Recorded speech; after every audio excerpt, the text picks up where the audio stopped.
Առևանգել, թե գերի են վերցրել ադրբեջանցիները հայ զինվորներին ինչ իրավիճակ է սահմանին եւ ինչ սպասելիքներ ունի արտահերտ ընտրություններից Հանրապետություն կուսակցությունը տաղավարում թեման կքննարկեմ Հանրապետություն կուսակցության խորհրդի անդամ Անի Խաչատրյանի հետ։ Վարեցես Տիկին Խաչատրյան, շնորհակալ եմ իմ հրավերն ընդունելու համար եւ այսպես այսօր առավոտյան Պաշտպանության նախարարությունը հաստատեց տեղեկությունը, որ կա 6 գերի ադրբեջանցիները Հայաստանի Հանրապետության սուվերեն տարածքից Գեղարքունիքի մարզից գերի են վերցրել 6 զինծառայողների։ Նիկոլ Փաշինյանը կառավարության նիստում տեղի ունեցած է որակեց առևանգում։ Մի կողմ թողնելով բառերը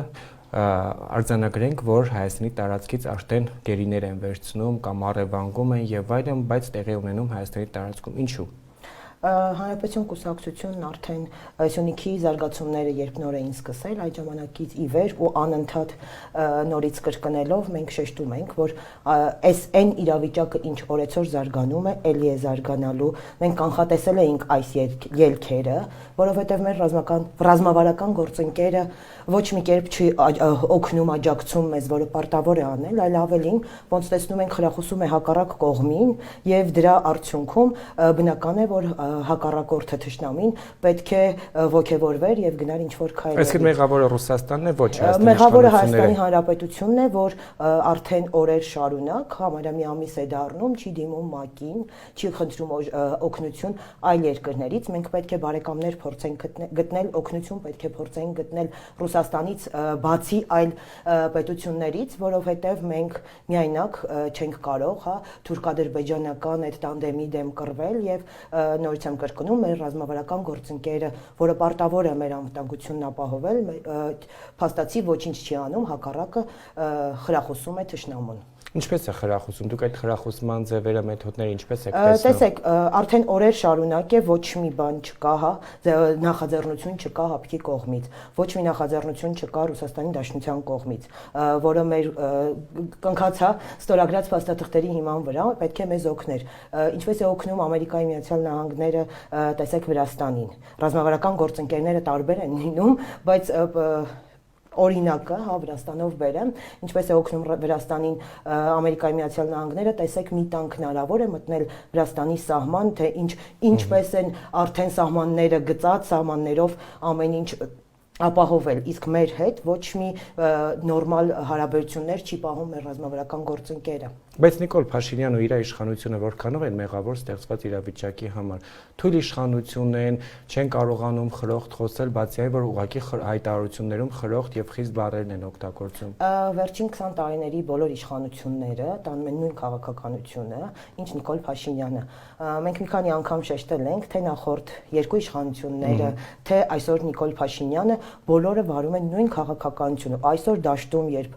նախընտրական շրջան է, իրենք ընդդիմադիր են խաղում Նիկոլ Փաշինյանին, Նիկոլ Փաշինյանը ընդդիմադիր է խաղում, միգուցե խաղալ բառը ճիշտ չի, չեմ ձևակերպում, նախորդ իշխանություններին, փաստացի արտաքին, հա, հարաբերությունների շրջանակում իրենք մի դաշինքի մեջ են եւ այդ դաշինքի մեջ ոչ մի ուժ չէր կարող հայ-ռուսական այդ հարաբերությունների շրջանակում ոչ մի ուժ չէր կարող անել ավելին, ինչ անում է Նիկոլ Փաշինյանը։ Այսինքն դուք կարծում եք, որ ստեղծված իրավիճակը պետք է լուծվի բացառապես միջազգային, հա, այո, բացառապես միջազգային, տեսեք, նախորդ պատերազմից հետո, երբ Ադրբեջանը պարտություն կրեց, ինքը անմիջապես դիմեց ՄԱԿ-ին, տարիների ընթացքում հավաքեց փաստաթղթերը, որից հետո ամբողջ աշխարհը համարում էր, որ այն 7 շրջանները, որը մենք այդ 7 շրջանները Ադրբեջանինն են եւ մենք պետք է հետ վերադարձնենք։ Մենք այսօր ունենք բացառիկ այդ հնարավորությունը նորից աշխատել, շատ լավ աշխատել, դիվանագիտական աշխատանքներ տանել տարբեր երկրների հետ, փոկել փաստաթղթեր, որի արդյունքում թե մեր սահմանների հստակեցումը կլինի, թե կլինի նաև Արցախի ճանաչման հարցը, թե կլինի նաև ետ բերել, հնարավորություն կլինի ետ բերել Շուշին ու Հադրութը։ Բայց կարծում եք առանց Հայաստանի գործողությունների նկատի ունեմ զինված ուժերի ՀԱՊԿ-ը իրավունք ունի արձագանքելու կամ միջամտելու, որովհետև տեսակետներ կան, որ Հայաստանի զինված ուժերին այս իշխանությունը հրահանգ է տվել որևիցե գործողություն չանել, կրակելու հրաման տրված չի, դրանով է պայմանավորված, որ գալիս են ադրբեջանցիները, դուք վստահաբար տեսած կլինեք նաև լուսանկարները, թե ինչպես են հարմար տեղակայվել Հայաստանի Հանրապետության տարածքում եւ յուրաքանչյուր օր ըստ էության առաջ են գալիս։ Սա ինչքանով է ՀԱՊԿ-ը այստեղ մեղավոր, ինչքանով է ՄԱԿ-ը մեղավոր մեղավոր եւ ինչքանով մեղավոր է Հայաստանի իշխանությունը։ Տեսեք, երբ մենք հապկի անդամ լինելով, ես կարծում եմ, հապկի անդամ լինելով նաև մենք չենք կարող կրակ բացել մինչ հապկի հետ չհամաձայնեցնենք եւ նաև անգամ այն դեպքում, երբ տեղի ունեցել ներխուժում, անգամ երբ տեղի ունեցել մեր զինվորների նկատմամբ նվաստացում, գերին վերցնել, մենք իրավունք չունենք ոչ մի բան անել, մինչեւ հապկը չասի, գիտեք, կրակարծեք։ Ես կարծում եմ, սա հենց Ռուսաստանի շահերից է բխում, հենց Ռուսաստանի չթույլատրելու արդյունքում է, որ մենք այսպես անելանելի վիճակում ենք, այսպես թևաթափ վիճակում ենք ու սպասում ենք, թե ինչ կասի պարոն Պուտինը մեզ եւ թե մենք ինչ կանենք, իշխանություններին է վերաբերվում, այդ թվում նաեւ մյուս իշխանության Պուտինի 5-րդ Շարասյանը, որ այստեղ ընդդիմություն է խաղում, բոլորը միասին սպասում են, թե այնտեղից ինչ հրահանգներ կստանան ու ինչ կանեն։ Իսկ հրահանգները ոնց տեսնում ենք, միշտ հակահայկական հրահանգներ են լինում ու նորից եմ ասում, իշխանությունը մակին չդիմելով, այո, սխալ է անում եւ արդյունքը այն ամենի, ինչ մենք տեսնում ենք, արդյունքը դա է։ Երանախագահների կողմից պետք է դրա համար այս ամբողջ բանակցությունները ընթացքը ի սկզբանե Արցախի հարցի հետ կապված լինել, որպեսզի մենք կարողանայինք դա անել։ Այս Սյունիքի հարցի լուծումը ոչ հայանպաստ տարբերակով ամենաշատը ձեռք է տալիս Ռուսաստանին, որովհետև Ռուսաստանի թե այդ ճանապարհը, որը նախատեսվում էր այդ 9-րդ կետով, այդ ամենը բոլորը Ռուսաստանի շահերից են բխում, որովհետև Ռուսաստանը ինքը կլինի նաև դեպի Սյունիք գնացող ճանապարհին կանգնած եւ դա միայն իր շահերից է բխում տարածաշրջանում ունենալ մեծ վերահսկողություն։ Տիկին Խաչատրյան, Հանրապետություն կուսակցությունը հանդես է գալիս ընդդիմադիր դիրքերից, անկախ ամեն ինչից իշխանության մաս չեք, հետեւաբար ընդդիմություն եք։ Ընդդիմադիր ու մյուս ուժերը հայտարարում են, որ այս իշխանությունը սպասարկում է թուրք-ադրբեջանական տանդեմի շահերը։ Հանրապետություն կուսակցությունը այդպես է կարծում։ Ես չեմ ուզում որակումներ տալ, որովհետև նախընտրական փուլում ենք, իսկ Հանրապետություն կուսակցությունը արդեն իսկ հայտարարել է, որ ինքը այս ընտրություններին որակումներ չի տալու ոչ մի քաղաքական ուժի, չենք կռվելու, վատ բառերով չենք խոսելու ոչ մի քաղաքական ուժի հետ, մենք ցույց ենք տալու մեր հստակ ծրագրերը, ապագայի մեր տեսլականները եւ այդ ձևակերպմանը չեմ պատասխանի, բայց ես նորից եմ կրկնում, այս իշխանությունը եւ նաեւ ձեր նշած ընդդիմությունը բոլորը նույն գծի մեջ են եւ ոնց նայում ենք, փաստացի մենք այն քչերից ենք, եթե ոչ միակը, որը այո իսկականից ընդդիմություն է թե նախորդ իշխանությանը եւ թե այս իշխանությանը, որովհետեւ մենք հստակ արտաքին քաղաքական տարբեր հայացքներ ունենք եւ որը ցույց ենք տալիս, որի առաջարկներն անում ենք, որի ելքերն առաջարկում ենք, թե Սյունիքի, թե Արցախի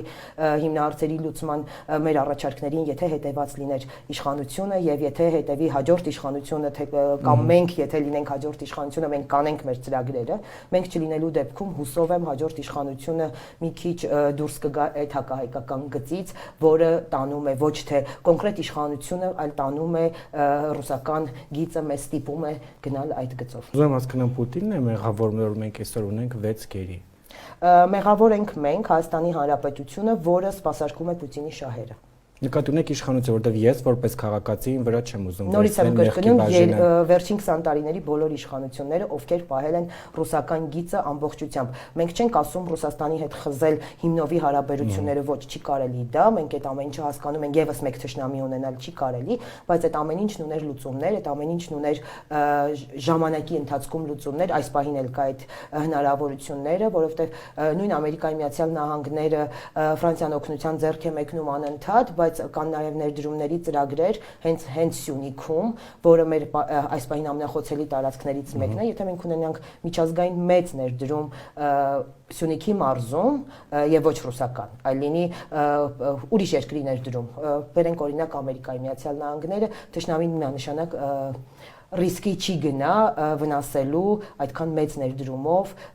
այդ տարածքը։ Այդ դեպքում ինչ է իշխանությունը անգործության մատնված եւ օրինակ չի դիմում ՄԱԿ-ին։ Փորձել եք պատճառները հասկանալ կամ դու ձեր գնահատմամբ ինչով է պայմանավորված։ Մենք անընդհատ անում ենք մեր առաջարկները, մենք անընդհատ մի ամիս է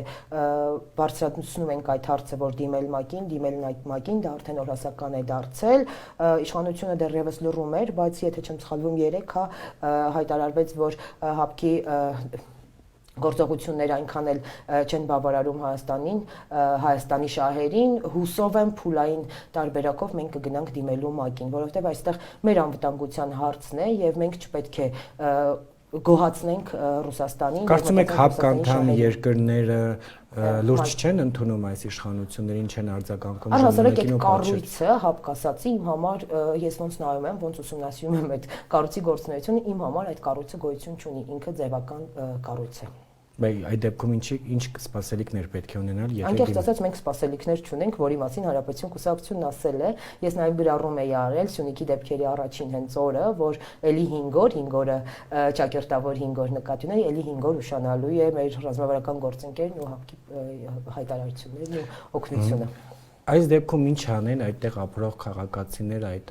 այդտեղ ապրող մեր Հայաստանի Հանրապետության բնակիչները։ Գիտեք, դժվար հարց եք տալիս, շատ ծանր հարց է բոլորս,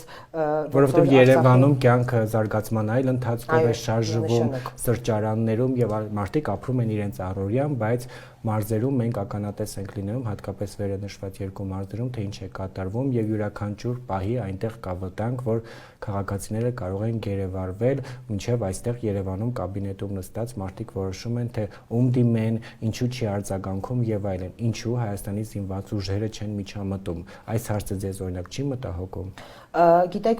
ցանկացած պատերազմից հետո, երբ սահմանների հստակեցման խնդիր է լինում, այս խնդիրները միշտ առաջ են գալիս։ Ես այնքան էլ չեմ համարում, որ ապրող քաղաքացիներին սահմանամերձ տարածքներում այս պահին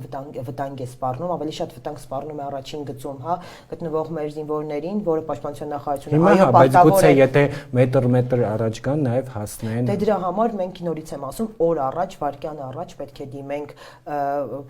ՄԱԿ-ին, պետք է դիմենք միջազգային այլ գործընկերներին, որոնցից խնդրենք օգնություն, որովհետև ոնց տեսնում ենք, ակնհայտ է, որ մեր ռազմավարական գործընկերոջ վրա հույս դնելն անիմաստ է։ Տիկին Խաչատրյան, խոսենք նաև ներքաղաքական զարգացումներից։ 3 կենտրոնական ընտրական հանձնաժողով ներկայացվեց նաև Հանրապետություն կուսակցության նախընտրական ցուցակը, նախ քանի հոգուց է այն բաղկացած։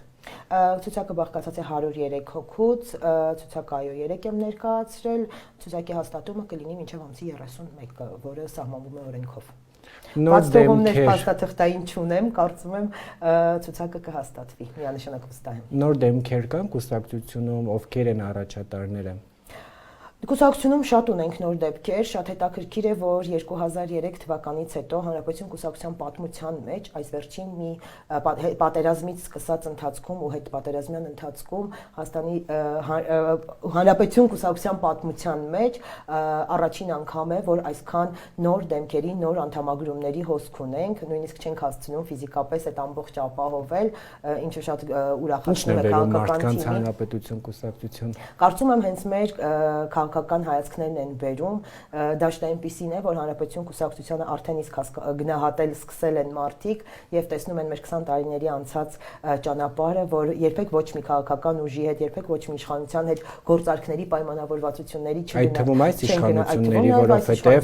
Արամ Սարգսյանը ունի լավ հարաբերություններ Նիկոլ Փաշինյանի հետ։ Արամ Սարգսյանը ունի լավ հարաբերություններ նաեւ Սերժ Սարգսյանի հետ, Արամ Սարգսյանը հարաբերություններ ունի նաեւ Արտուր Վանյանի հետ նորմալ, այդ թվում նաեւ Գագիկ Ծառուկյանի հետ, ես ընկերներ ունեմ, լավ հարաբերություններ ունեմ քաղաքական գրեթե բոլոր թիմերին, շեշտում եմ գրեթե, որովհետև կան ուժեր, որոնց հետ չենք շփվում, բայց գրեթե բոլոր ուժերի հետ մենք ունենք լավ հարաբերություններ։ Արամ Սարգսյանը նաև Վազգեն Սարգսյանի եղբայրն է, որին կապում է նաև շատ քաղաքական կուսակցություններում ունենալ ընկերներ, բայց ընկերներն ու քաղաքական հարաբերությունները այլ են, եւ Նիկոլ Փաշինյանի հետ Արամ Սարգսյանի ընկերությունը բացառապես չի խանգարում մեր հակառակ հայացքներ ունենալուն, վերջերս երևի երբ մենք հայտարարեցինք մեր եռյակը, նույնիսկ իմ անձի շուրջ պատտվում էր խոսակցություններ, համացանցը ամբողջ խառնվել էր շատ մեծ քանակությամբ իրար, որ ես ընդդիմադիր գործունեություն եմ ծավալում Երևանի քաղաքապետարանում, բայց Արամ Սարգսյանի թիմում եմ, Արամ Սարգսյանը այս իշխանության հետ նույն թիմում չի, մենք նույն թիմում եղել ենք ելքխմբակցության շրջանակներում, մենք չենք մասնակցել հեղափոխությանը, մենք տարբեր հայացքներ ունենք թե հայ-ռուսական հարաբերությունների եւ հայ-ամերիկյան հարաբերության արժեքներ կրող կուսակցություն ենք, որը չի կրում քաղաքական իշխանությունը, դրա համար հստակ է մեր ընդդիմադիր լինելը Նիկոլ Փաշինյանին եւ մեզ կապել Նիկոլ Փաշինյանի թիմի հետ շատ անլուրջ է, եթե մենք լինենք նույն թիմից, վստահաբար մենք կգնայինք նույն ցուցակով եւ ավելորդ ռեսուրս, ավելորդ ժամանակ չէինք ծախսի։ Իսկ շանսերը ինչպես է գնահատում, որովհետեւ ինքներդ եք տեսել 27 քաղաքական ուժ է մասնակցում ընտրություններին։ Ես քիչ առաջ ինչպես նշեցի, Հանրապետություն կուսակցությունը երբևիցե չի ունեցել այսքան մեծ նոր հոսք եկողների եւ այսօր մեր շանսերը, մեր քաղաքական Բայց նորերը նաև հանրությանը անծանոթ են եւ դժվար թե ձայներ բերող լինեն։ Հանրության ծանոթ դեմքերից շատ-շատերը քաղաքական առումով բարոյազրկված չասեմ, արդեն մարդկանց մոտ վատ հեղինակազրկված են, այո, եւ երևի թե հենց նոր դեմքերով մենք ցույց կտանք մեր դեմքը, բայց մենք ունենք Արտակ Զեյնալյան, որին հանրությունը շատ լավ ճանաչում է, մենք ունենք Բորիս Նազարյան, որին հանրությունը շատ լավ ճանաչում է, նախկին զինդատախազ,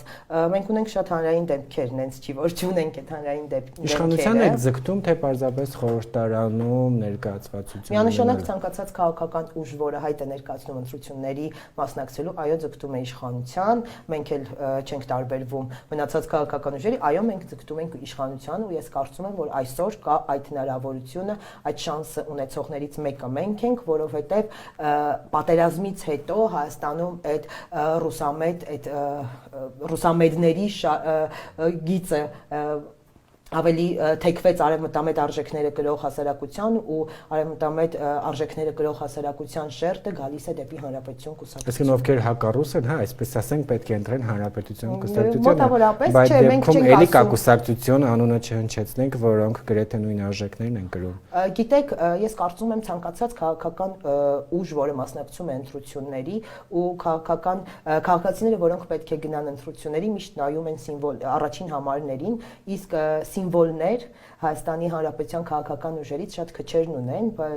որից մեկը մենք ենք այդ քչերից։ Արամ Սարգսյանը ինքը արդեն իսկ ձևավորված տարիների ընթացքում այնպիսի քաղաքական գործիչ է, որը դառել է սիմվոլ Հայաստանի Հանրապետությունում ու Հանրապետություն կուսակցությունը ունենալով իր սիմվոլը իդեմս Արամ Սարգսյանի, երևի թե կարելի ասել միակն է, որը ունի սիմվոլ եւ որի կողմ ավելի շատ պետք է գա հասարակությունը, կգա հասարակությունը։ Այնուամենայնիվ, եթե անցողիկ շեմախտարեք, բայց բացարձակ մեծամասնություն չկազմեք, կոալիցիա բացառում եք Նիկոլ Փաշինյանի հետ, թե ոչ։ Ես երեք կենտրոնական ընտրական հանձնաժողովում այդ հարցը ինձ տրվեց, ես պատասխանեցի, պատասխանը մամուլում այլ կերպ վերնագրվեց, ես շեշտել եմ, որ ես չեմ բացառում Հանրապետություն կուսակցությունը նույնպես կոալիցիաներ, որովհետև այս մոդելը խորհրդարանական կոալիցիաներով ավելի ճիշտ կառավարվող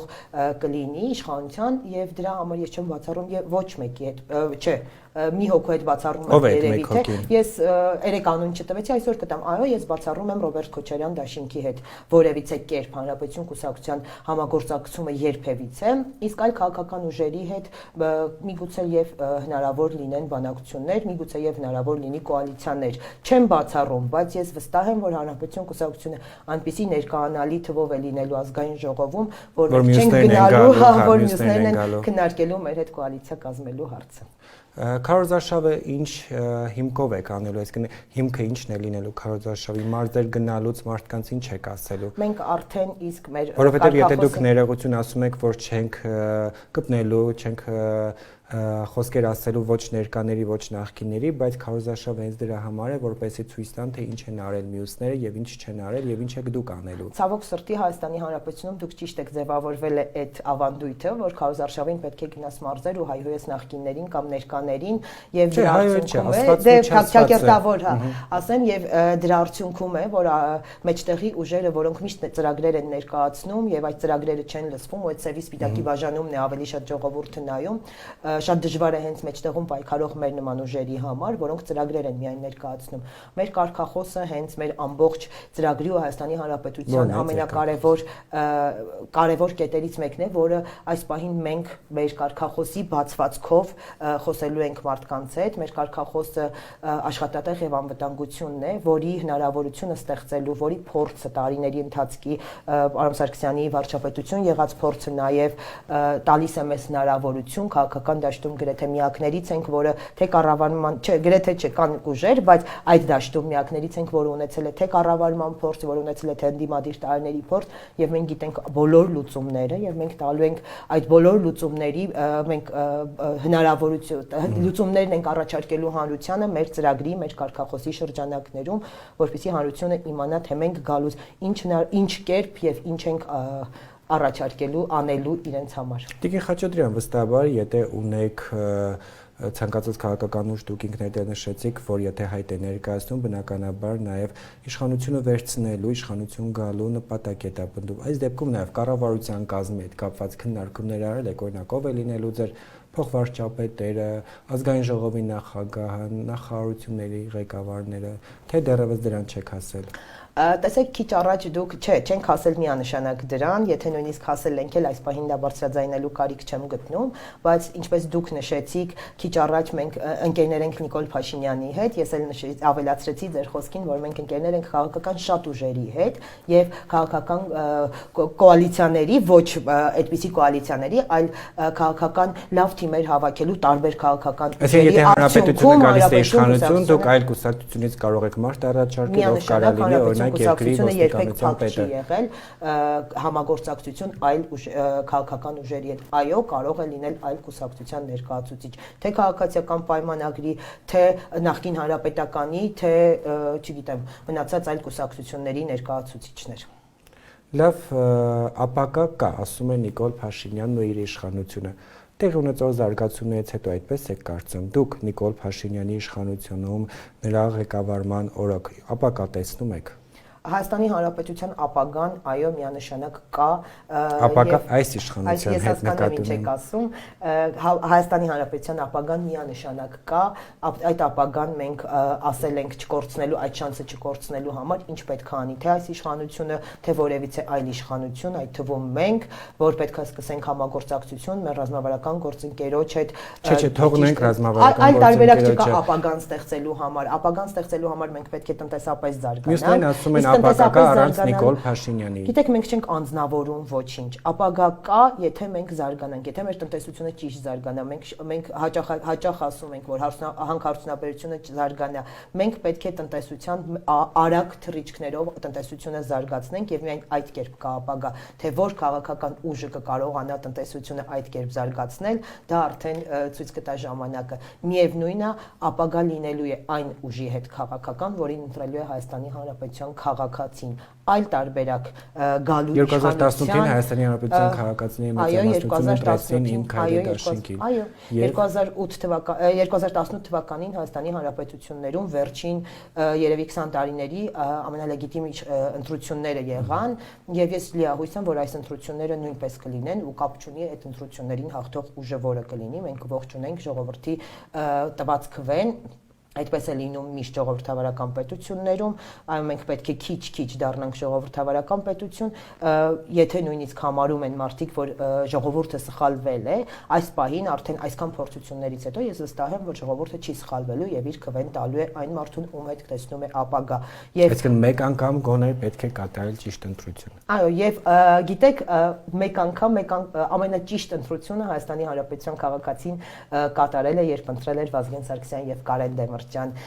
զույգին եւ դրանից հետո նորից եկել է այդ բարդ շրջանը, որ Հայաստանի Հանրապետության քաղաքացին պետք է ընտրի իր ապագան, իսկ ապագան թե ում կվստահի քաղաքացին Հայաստանի Հանրապետության արժանի է այդ ապագային։ Խոսի շուրջ էր, հա, պատտվում ձեր խոսքը։ Բացարձակ ասում այն ընտրությունը, որը կկատարի Հայաստանի Հանրապետության քաղաքացին, ինքն էլ արժանի է այդ ապագային։ Շնորհակալ եմ Տիկին Խաչատրյան, ես ձեզ մաղթում եմ հաջողություններ, կհանդիպենք նաև հետագայում կզրուցենք տեսնելու համար, թե ինչպես իրականացան ձեր քաղաքական կանխատեսումները։ Անպայման, շնորհակալություն։ Հարգելի հեռուստադիտողներ, ես զրուցում եի Հանրապետություն կուսակցության խորհրդի անդամ Անի Խաչատրյանի հետ, կհանդիպենք վաղը։